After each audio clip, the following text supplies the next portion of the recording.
Ya teniendo las nuevas fechas para las elecciones, pero con más dudas que certezas, van a estar las condiciones para poder hacerlas nuevamente, qué pasa con las candidaturas, cuál es el rol que van a tener y eventualmente los resultados de los independientes, primarias presidenciales. Bueno, tenemos muchos temas en esta línea que comentar junto a Tomás Duval, decano de la Universidad Autónoma de Chile. ¿Cómo está? Muy buenas tardes o buenos días todavía. Muy buenos días, Bárbara. ¿Cómo queda el escenario después de los cambios de fecha que vimos, algunos cambios también en la posibilidad, en la forma de hacer campaña de los candidatos en este periodo entre medio? Yo creo que el cambio de escenario va a ser muy complejo porque son campañas inéditas, campañas que se cortaron en la mitad de su proceso o casi llegando a la etapa final, porque recordemos que fueron días antes nomás la suspensión de las elecciones. Y por lo tanto, el ritmo de campaña de los candidatos se va a perder y van a tener que retomarlas hacia finales de este mes nuevamente. Y eso nos va a abrir un espacio de campaña de 15 días en que los candidatos van a tener que estar 100% de nuevo con todas las pilas puestas. De otra manera, va a ser bastante complejo porque el ritmo tiene que ser muy acelerado en el corto plazo de campaña que hay. Y eso hace todavía mucho más inciertos los resultados, digamos. Bueno, justamente, y en ese sentido, porque hay cambios, se luchó de alguna manera de modificar la posibilidad de hacer campaña, de restringir que se pudiera gastar más en este periodo. ¿A quiénes perjudica más o benefician estas medidas que se lograron acordar en el Congreso? A ver, yo creo que el perjuicio es para todos, todos pararon sus campañas. Naturalmente, aquellos que venían con toda una planificación hecha para el final, bueno, eso también va a ser, les tiene que causar un problema. El término de la propaganda, de los gastos, etcétera, yo creo que de alguna manera equipara las condiciones de igualdad en las cuales las campañas se van a tener que retomar, y yo creo que eso es importante, ¿no? No hubo ventajas para ningún sector político, creo en eso. Quizás los alcaldes que tuvieron una semana, pero tampoco uno podría decir, mire, tanto tiempo no están, ¿no? Yo creo que volvieron por una semana, digamos, en términos muy genéricos, y luego van a tener que asumir igual que el resto, digamos, los alcaldes que están en ejercicio. Cuestión que evidentemente de alguna manera uno diría, mire, los competidores van a verse mucho más dificultades con respecto a eso. Pero creo que también van a dejar de ser alcaldes esta semana y por lo tanto van a cumplir, digamos, con ese espacio distinto. Ahora van a tener que seguir en un modo diferente. Ahora, eso va a ser complejo, yo creo que es muy complejo para todos los partidos políticos y las candidaturas independientes, para todos yo creo que hay un efecto. Sin duda, a lo mejor las fuerzas políticas organizadas, es decir, los partidos, pueden tener más ventajas porque tienen estructuras permanentes y que siguen funcionando, que es distinto a las candidaturas independientes que se organizaron para esta elección y naturalmente no tienen esa estructura. Bueno, son los escenarios en los que las elecciones se realizan en pandemia. Tenemos estas dificultades. Bueno, Y que, justamente los independientes es uno de los temas que más tienen quizá la incertidumbre, qué va a pasar con ellos. Se agruparon en muchísimas listas, lo que por supuesto puede mermar la posibilidad de que puedan ser electos, a diferencia quizá de algunos que están participando como independientes, pero en cupos de partido. ¿Cómo ve el escenario de los independientes en todos estos casos que mencionamos? yo creo que la mayor posibilidad que tengan los independientes dentro de ese espacio que puede ser reducido por el sistema electoral, digamos, la fórmula electoral favorece a las coaliciones que se unen y eso es así, digamos. Yo creo que el escenario mejor para los independientes es que la participación sea alta. Mientras más baja la participación con el voto voluntario, quiere decir que se movilizan más los electores más politizados, por decirlo así, y por lo tanto van a ir a buscar esas coaliciones o esos partidos que ya están en el sistema más que candidaturas alternativas. Entonces, quizás el mejor escenario para los independientes sea que la participación en las elecciones sea alta. De alguna manera, porque eso permite decir, bueno, hay gente que va a optar por distintas opciones distintas. Naturalmente también hay un desprestigio hacia los partidos, que también lo vamos a tener que sopesar y ver en este proceso constituyente, digamos. Todavía no hay claridad en aquello. No sabemos mucho qué va a pasar, salvo las preprimarias, las primarias que tuvimos antes para los cargos de gobernadores, alcaldes. Algo pudimos ver ahí y quizá también resultados bien distintos a los que uno podría proyectar si, por ejemplo, miráramos solo las redes sociales. Y le digo esto por los resultados, particularmente de la democracia cristiana, por ejemplo. La dificultad del Frente Amplio para movilizar votantes. Algo de eso quizás nos podría sorprender también para la Convención Constitucional. Sí, yo creo que el problema es que no hay una correlación entre redes sociales y votos. No existe esa correlación directa, digamos. Pero en Y la por lo opinión tanto, pública muchas veces sí. O se impone una sobre la otra, más bien. estoy de acuerdo, pero esto se requiere de movilizar al elector a votar, porque una cosa es aceptar o colocar un me gusta o retuitear, pero la otra cosa es levantarse 2 días o un día de esos dos y concurrir a una urna. Ese es un proceso distinto. Y por lo tanto ahí no hay una correlación muy distinta. Ahora, sí las redes sociales pueden influir en los temas, en los debates y que los candidatos estén permanentemente. Ahora, lo que se debate en las redes sociales no siempre son los problemas que la ciudadanía está esperando. Entonces, hay una desconexión, no ahora, sino casi permanente, de la política en el último tiempo respecto a la ciudadanía y más bien de las élites. Entonces, ese problema puede ser muy complejo si se lleva solo se deja llevar una candidatura por redes sociales. Creo que puede ser un efecto muy perjudicial, digamos. Solo mirar el reciente ejemplo del candidato Castillo, que pasó a la segunda vuelta en Perú, digamos. Es un candidato que no tenía una gran presencia en redes, todo lo contrario, sino hizo una campaña más bien tradicional, bajando en sectores de otra manera distinta. Bueno, y obtuvo la primera mayoría en esa primera vuelta. Creo que hay que mirar también esos efectos. Y lo que tú decías en las primarias reflejó la capacidad un poco de movilización de las fuerzas políticas tradicionales y su capacidad de organización. De ahí que la democracia cristiana tuvo muy buenos resultados, por ejemplo, en las primarias a gobernadores, donde lleva muy buenos candidatos en algunas regiones, digamos. Claro. Bueno, respecto a otra discusión que también se comienza a dar, es algo doloroso porque en realidad no nos gustaría tener que hablar de eso, pero eventualmente que las condiciones sanitarias no estén, no sean las adecuadas en el 15 y 16 de mayo y se tenga que evaluar una nueva postergación de las elecciones, ¿cómo ven ese escenario? De hecho, ustedes habían propuesto, junto a otros expertos electorales, una alternativa para que no se pospusieran las que teníamos antes, el 10 y 11 de abril. Sí, en el fondo la idea de fondo era fundamentalmente que las elecciones se hicieran. Yo creo que es importante hacer elecciones, no perder en cuenta que estamos en democracia y las elecciones son una parte importante de ella.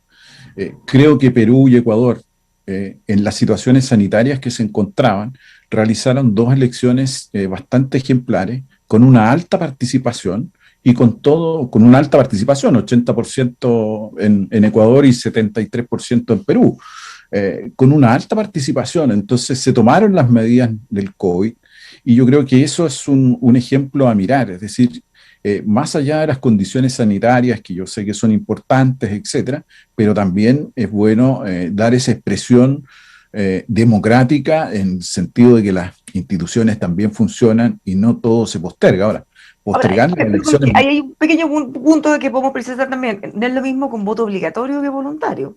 Y en el caso de nosotros, quizá cada cierto tiempo, usted mismo lo planteaba hace unos días, ¿sería conveniente retomar esa discusión? Sí, bueno, el efecto en estos 2 países es que tienen voto obligatorio y por lo tanto eso es así. Ahora, retomar el voto obligatorio en Chile puede ser importante. Ahora, el problema ahí es que uno puede decir, mire, retomo el voto obligatorio. Bueno, pero ¿le impongo sanciones o no le impongo sanciones? Porque si no le impongo sanciones al voto obligatorio, cualquiera sea, por favor, eh, si no le impongo algún tipo de sanción, ese voto obligatorio se va a comportar de la misma manera que el voto voluntario, porque va a ser lo mismo, digamos, voy a tener una obligación, pero al final, como no tiene ninguna contraparte, ninguna capacidad de multa, llamémoslo así, o de sanción, se comporta de la misma manera. Entonces, yo creo que es importante elevar esos niveles de participación y me parece que el voto obligatorio puede ser una medida importante ya que estamos inmersos en un proceso constituyente, para poder retomarlo. Bueno, de hecho, la salida del proceso constituyente establece la obligación de votar.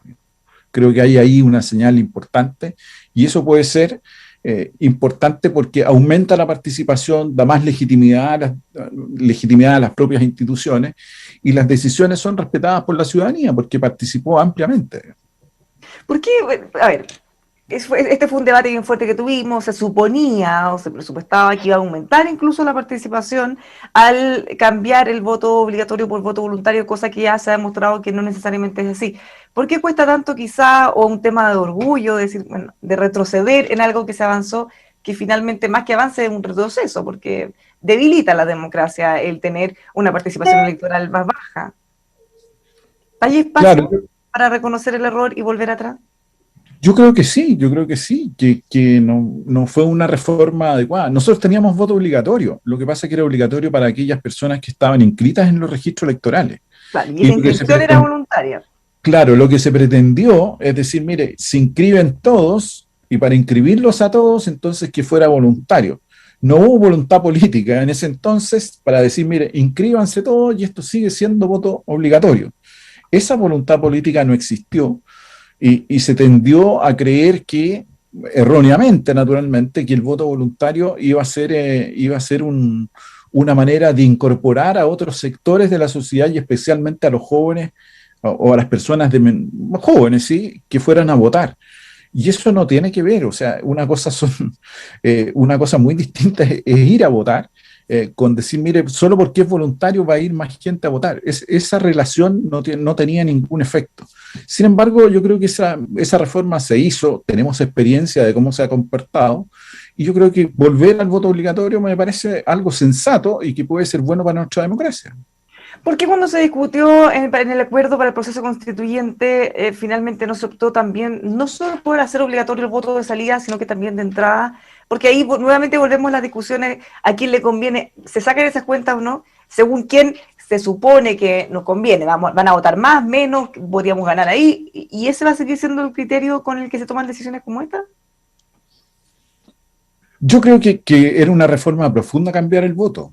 Pero se estableció obligatorio para la salida del plebiscito. Pero es obligatorio con hasta el momento no tiene ninguna sanción, entonces se va a comportar igual que el voluntario. No tiene ese efecto, digamos.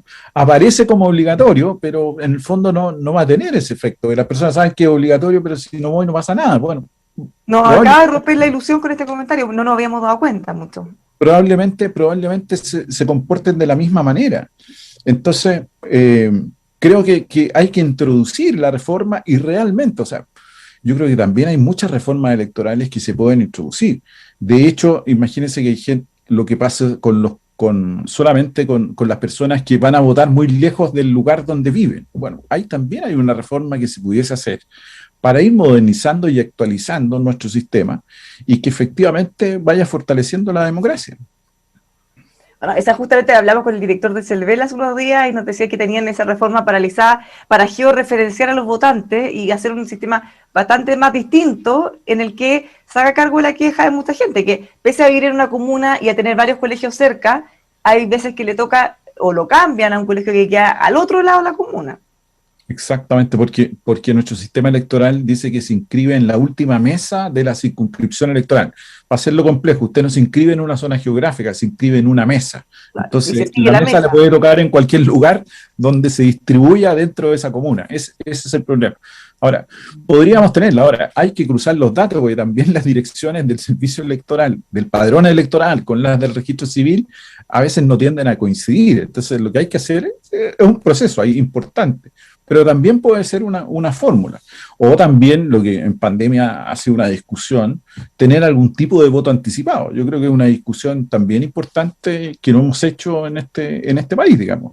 Hemos tenido ideas, la Cámara entiendo que debatió la última vez algunos, pero no llegaron a ningún proyecto concreto. Creo Pero que en medio de tanta incertidumbre, desconfianza, probablemente cambiar una de las pocas cosas que todavía funciona y tiene respaldo y validez para todo, legitimidad, quizá puede ser complejo. no, evidentemente yo no estoy pensando en cambiarlo en este momento, estoy pensando si uno va mirando hacia adelante, bueno, desde el punto de vista de reforma electoral, uno podría pensar algún sistema de voto anticipado. Hay que pensarlo muy bien, cómo se va a hacer, etcétera, pero hay que debatir esos temas que a veces no están muy bien en la palestra, pero yo creo que son importantes. Es cierto, hoy día no podés cambiar las normas porque te pueden afectar la legitimidad. O sea, cambiar las normas electorales en medio de un proceso te afectan la legitimidad del proceso y del resultado. Y eso sería nefasto en este intenso calendario electoral que tenemos en el 2021. Que yo, o sea, en el fondo no apuntaba a este proceso, sino más bien al proceso de las votaciones. En general, en Chile hay confianza, sabemos los resultados relativamente rápido, a diferencia de muchos otros países. Cualquier duda o problema que surja se puede resolver, se vuelven a contar los votos, funciona y le creemos. Nadie pone en duda el resultado de las elecciones por muy peleadas o estrechas que estén. No, me parece, si tenemos un excelente sistema, sabemos muy rápido, tenemos eficiencia, y cuando hay problemas, los tribunales electorales han resuelto, incluso se han repetido elecciones. Recuerda usted que en algunas comunas del norte del país, producto del acarreo de votantes, los tribunales suspendieron elecciones. Entonces, y se volvieron a hacer. Es decir, tenemos una institucionalidad electoral que yo diría que funciona, no solamente funciona, funciona de manera adecuada y muy bien, y que le da un respaldo y una legitimidad a los resultados electorales. Creo que eso es así. Ahora, uno puede ir pensando en qué cosas poder mejorar de esa institucionalidad sin dañarla, porque no se trata de inventar cosas sin tenerla. Respecto al voto anticipado, hay distintos tipos y experiencias. Bueno, uno tendría que estudiarla. No estoy proponiendo que se haga de alguna manera, ¿no es cierto? Pero naturalmente hay experiencias y uno tendría que evaluar las que podrían mejorar. No sé si mejorar o a lo mejor aumentar la participación. No estoy diciendo eso, sino que facilitar de alguna manera el proceso. Pudiese ser, pero tendremos que estudiarla en el largo plazo, ¿no? Ahora, otro de los procesos, de los muchos procesos electorales que vamos a tener este año son las primarias. Hay mucha incertidumbre respecto a qué candidatos finalmente van a estar en cada papeleta. Ayer conocimos que se subió una nueva candidatura presidencial de Nuevo Trato con el diputado Pablo Vidal. Y también supimos que desde Chile Vamos ya están definitivamente disponibles a invitar al candidato Sichel a su primaria. ¿Cómo cambia eso el escenario? ¿Hay alguna cosa distinta en la primaria de Chile Vamos o ya lo tenían bastante asumido hace tiempo que iba a resultar de esa forma? Mira, hay algo que es muy curioso. Hoy día tenemos casi 18 precandidatos presidenciales en el país. Esa es la magnitud de candidaturas que tenemos. La mayoría de ellos, algunos son alcaldes y gran parte de ellos son exministros del presidente Piñera y otros exministros de la presidenta Bachelet y algunos parlamentarios. Hay una gran cantidad de precandidatos presidenciales. ¿Cuántos de esos van a llegar efectivamente al final de noviembre? No lo sabemos, pero en las últimas elecciones, 2017, tuvimos 8 y en la anterior tuvimos 9 candidatos. Por lo tanto, no nos sorprendamos que tengamos a lo mejor 10, 12 candidatos esta vez corriendo en esa presidencial. Las primarias van a jugar un rol de alguna manera reducir, llamemos así, esa oferta de candidaturas presidenciales que hoy tienen. Van a producir un efecto de reducción, pero vamos a ver hasta cuándo, porque quiénes van a participar y quiénes están. Y lo segundo, muy importante, que hay muchos de esos candidatos que hoy día no cumplen con las condiciones mínimas exigidas por la ley, ya sea que pertenezcan a un partido inscrito a nivel nacional, y si no es así, tienen que tener un número de firmas aproximadas recolectadas. Entonces hay que ver bien quiénes efectivamente están cumpliendo esos requisitos, porque de esos vamos a tener efectivamente los candidatos que van a ir a finales de noviembre a la papeleta finalmente. Pero probablemente muchos de ellos sí los cumplan, digamos. Bueno, en el caso de la oposición hay mucha duda respecto a quiénes van a hacer o no, si van a hacer una. Hay otros han planteado hacer preprimarias entre partidos o entre algunos partidos. A diferencia del oficialismo, que ya prácticamente está claro, salvo qué va a pasar con la candidata Belín Matei. Es como la única duda que tenemos respecto a si ella finalmente va a llegar a la papeleta junto a Joaquín Lavín en el mismo partido o no. Claro, las fuerzas oficialistas tienen que definir, la UDI tiene que definir si va a ser Lavín o Matei. Mi impresión es que va a ser Joaquín Lavín el candidato. Y de alguna manera ahí van a ir a la competencia Ignacio Briones, Mario Desbordes y hoy día el invitado, ¿no es cierto?, Sebastián Sichel. Pero recordemos que más allá de la derecha, José Antonio Kast está casi terminando su inscripción del partido a nivel nacional. Por lo tanto, también le faltan muy pocas firmas, entiendo, y de esa manera vamos a tener otra candidatura paralela, es decir, vamos a tener un candidato del oficialismo salido de esta primaria, y por otra parte un candidato fuera de esta primaria, y que también en la última elección presidencial obtuvo un importante caudal de votos, es decir, va a ser su segunda candidatura. No es una candidatura inventada, sino que va a tener una importancia y un efecto. Y en las oposiciones, bueno, ahí hay diversas. En la unidad constituyente hay múltiples candidatos. Todos plantean una primaria, pero vamos a ver quiénes son los que van a llegar efectivamente a esa primaria. Todavía discuten si van a ser o no y quiénes van a ser los invitados. Y por otra parte, fuera de unidad constituyente, bueno, yo entiendo que en parte Daniel Jadwe y Gabriel Boric, que también tiene que juntar las firmas necesarias, no basta su propia voluntad, tendrán que hacer una primaria y con eso darle una amplitud, digamos. Y hay otros candidatos o precandidatas, mejor dicho, por fuera, entre ellos Pamela Giles, por ejemplo, también podría ser candidata, tendría que recolectar firmas. Parece ser, por la alta adhesión que tiene la opinión pública, que ese no parece ser un problema para ella, digamos, en su opción. Claro. Sin embargo, va a ser un problema para Daniel Jadwe. Daniel Jadwe va a tener ahí va a tener que definir de alguna manera una política respecto a Pamela Giles. Y eso va a ser importante el comportamiento del Partido Comunista, porque el Partido Comunista ahí tiene una opción histórica de llevar un candidato presidencial y hoy día con una adhesión mucho más alta al promedio histórico que ha tenido el Partido Comunista. Entonces yo creo que ahí el partido va a tener que tomar decisiones estratégicas respecto a esa candidatura de Gil. Y quizás tiene algunos instrumentos y medidas que también serán importantes de ver cómo las lleva a cabo. El escenario, como dicen, totalmente líquido todavía, van a pasar muchas cosas, vamos a estar muy pendientes cómo evoluciona esto. Muchísimas gracias por haber conversado con nosotros, que tenga un muy buen día. Muchas gracias, Bárbara, que tengas buen día. Ya veremos más adelante cómo evoluciona esto. Los dejamos a todos invitados a que sigan viendo la evolución de todos estos temas y más con nosotros aquí en emol.com.